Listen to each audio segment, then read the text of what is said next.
It affects twice as many men than women. And although uncommon in the rest of the world, nasopharyngeal cancer is a deadly disease found mostly in southern Chinese people. Its cause is not known, but its prevalence here is thought to be genetic, along with the consumption of salted fish in childhood. 鼻咽癌咧，多數咧個發病率咧喺南方嘅中國人就特別多。 Nasopharyngeal cancer is mostly found in southern Chinese. 福建省咧呢兩個省咧就嗰啲人嘅發病率比較高。 People from Guangdong, Zhujiao, and Fujian, even after migration to Southeast Asia or the US West Coast. 佢哋發病率一樣都係咁高，所以我哋相信咧呢個鼻咽癌咧。 So we strongly believe that it might be a genetic defect. 南方中國人基因有啲變咧，所以咧佢哋就發病率比較高。 At the age of 34, Eddie Lo Kai Chung was shocked to find he had a deadly tumour deep under his face. There was one time I couldn't stop my nose bleeding, and I went to the emergency room and they referred me to a special department for a medical checkup, and then I discovered I had nasopharyngeal cancer. The nasopharynx is the area behind the nose and at the back of the throat. It's an area that's difficult to get to, let alone to treat. Eddie first had radiotherapy and then X-ray therapy, but the tumour kept coming back. The cancer would have killed him. Fortunately for Eddie, Hong Kong has some of the world's best medical expertise in this field. He survived thanks to revolutionary surgery at Hong Kong's Queen Mary Hospital, the innovation of University of Hong Kong surgeon, Professor William Wei. This is a computer scan. Here you can see the eyes and the nasopharynx, and here is a recurrent tumour after radiation. This is an MRI scan.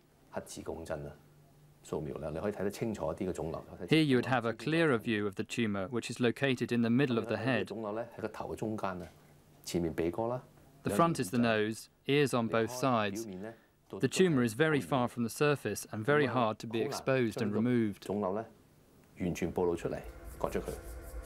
The initial treatment for this cancer is radiotherapy and is usually very effective. But in a small number of patients, the tumour recurs and nothing more can be done. Further radiation to treat a recurrence of the disease is needed at a greater dose, which affects the surrounding normal tissue and can lead to serious side effects. A surgical approach through the base of the skull is too risky. The tumour is too close to the brainstem and the inner ear. So Professor Wei came up with his radical maxillary swing approach. Rather than approaching the tumour from the base of the skull, he literally swings open the face like a door to pluck the tumour out. As the tumour forms right in the centre of the head, it's very hard to get close to it. The operation cuts through the front of the face, starting below the eye, down the side of the nose to the mouth. The face is swung open and gives a wide exposure to the nasopharynx and the tumour. After the removal, we then swing back the face and reassemble it, and the operation is complete. It sounds rather gruesome, but for Eddie, it was his only chance of survival.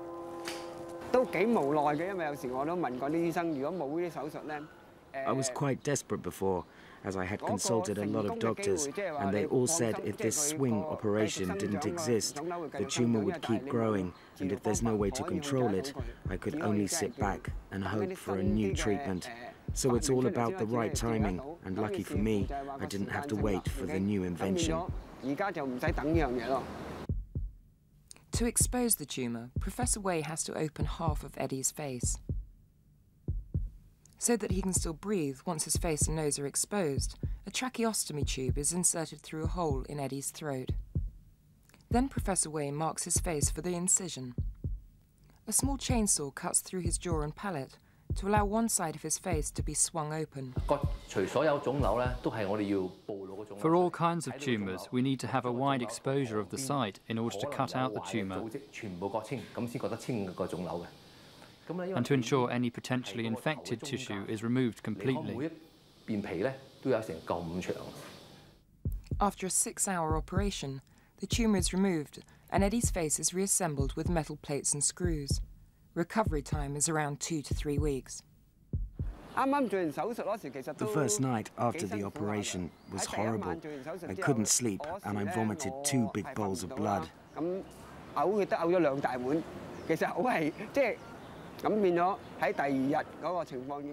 The next day, I could get out of bed by myself. I still couldn't eat though, but at least I could move a bit and felt much better.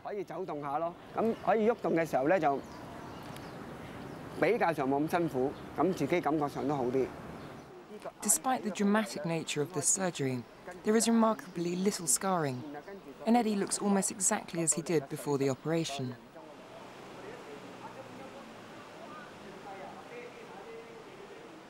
Five months later, Eddie is back for a checkup and to learn his prognosis.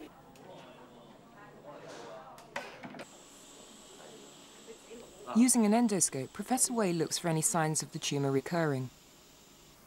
Not all patients are suitable for this treatment. The tumour must be localised and less than 2 centimetres in size.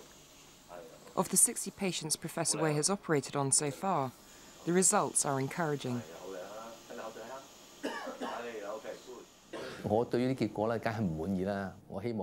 In terms of controlling the localised recurrent tumours, the success rate is estimated to be 60%. 50% survive at least another 5 years, which means that only half of the patients are fully recovered, even if they're suitable for the operation.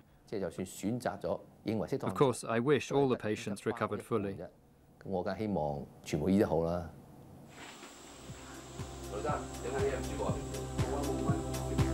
For now, Eddie has been given the all clear. He knows he's still on borrowed time, but without the operation, it's time he never would have had. He's making the most of it, knowing he's lucky to be alive. As